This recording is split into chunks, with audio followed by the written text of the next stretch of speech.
সবাইকে। কেমন আছো তোমরা সবাই? আশা করি তোমরা সবাই খুব ভালো আছো আর আমিও কিন্তু অনেক ভালো আছি। চলে এসেছি তোমাদের সাথে নতুন একটা রান্নার ভিডিও শেয়ার করতে।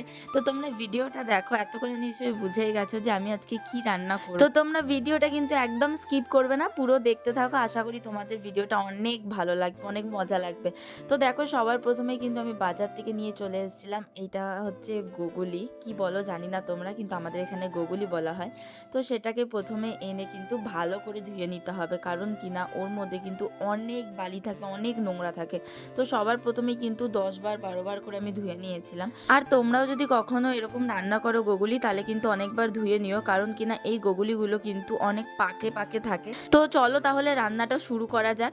তো ফার্স্টেই দেখো, আমি কিন্তু এখানে উনানে রান্না করছি, উনান জ্বালিয়ে নিয়েছি আর তারপরে কিন্তু একটা কড়াই বসিয়ে দিয়েছি। আর কড়াইটা গরম হয়ে গেলে তার মধ্যে দিয়ে দিয়েছিলাম সাদা তেল। তো সাদা তেলটা গরম হয়ে গেলেই তারপরে ওর মধ্যে দিয়ে দিয়েছিলাম কাঁচা গোগুলিটাকে। তো গোগুলিটাকে এখন নুন আর হলুদ দিয়ে ভালো করে ভেজে নিচ্ছিলাম, যাতে একটুও কাঁচা না থাকে। পুরো লাল লাল করে দেখো ভেজে নিয়েছি, আর আমার কিন্তু এখানে ভাজা কমপ্লিট হয়ে গেছে। তো দেখো, এখানে কিন্তু আমি এখন গোগুলিটা নামিয়ে নিচ্ছি। নামিয়ে ওই কড়াইয়ের মধ্যে কিন্তু আবারও আমি সাদা তেল দিয়ে দিলাম, হালকা পরিমাণে কালো জিরে দিয়ে দিলাম, আর অল্প পরিমাণে দিয়ে দিলাম পেঁয়াজ কুচি। তো ওটাকে এখন ভালো করে মিক্স করার পর যখন হালকা একটু ব্রাউন কালার হয়ে যাবে, তারপরে কিন্তু আমি এখানে আলুটা দিয়ে দিয়েছিলাম। আলুটাকে পেঁয়াজের সাথে ভালো করে ভেজে নেওয়ার পর ওর মধ্যে দিয়ে দিয়েছিলাম একটা টমেটো, আর দিয়েছিলাম 2টো কাঁচা লঙ্কা। আর তারপরেই দিয়ে দিয়েছিলাম নুন আর হলুদ। নুন আর হলুদ দিয়ে কিন্তু আলুটাকে আমি বেশ করে ভেজে নিলাম। আর তারপরেই কিন্তু এটার মধ্যে আমি অ্যাড করে দিলাম হচ্ছে, আমি আগে থেকে পেঁয়াজটাকে একটু বেটে রেখেছিলাম, তো সেটাকেই অ্যাড করে দিলাম। সেই পেঁয়াজ বাটাটা দিয়ে এখন ভালো করে নেড়ে নেওয়ার পর আমি কিন্তু এখানে দিয়ে দিচ্ছিলাম আদা লঙ্কা আর জিরে বাটা, একসাথে আমি বেটে রেখেছিলাম, তো সেটাকেই এখন দিয়ে দিলাম। আর তারপরেই কিন্তু ওর মধ্যে সেই বাটি ধোয়া জলটা দিয়ে দিলাম। বাটি ধোয়া জলটা দিলে কিন্তু একটা আলাদাই টেস্ট হয়। আর তারপরেই কিন্তু আমি ভালো করে কষিয়ে নেওয়ার পর যখন একটু একটু তেল ছেড়ে আসবে, তখন কিন্তু আমি এখানে ভাজা গোগুলিটাকে দিয়ে দিলাম।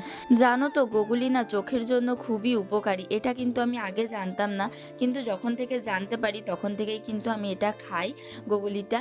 আর তোমাদেরকেও বলবো যে গোগুলিটা একবার ট্রাই করতে। ভালো করে রান্না করলে কিন্তু কোনো গন্ধই লাগে না, উল্টে কিন্তু আরও স্বাদ লাগে খেতে। তো খুবই ভালো, তোমরাও একবার ট্রাই করো, দেখো খুবই ভালো লাগবে। তারপরে আলুটা আর গোগুলিটা ভালো করে কষিয়ে নিয়ে তার মধ্যে জল দিয়ে দিয়েছিলাম, আর একটুখানি ধনেপাতাও দিয়েছিলাম।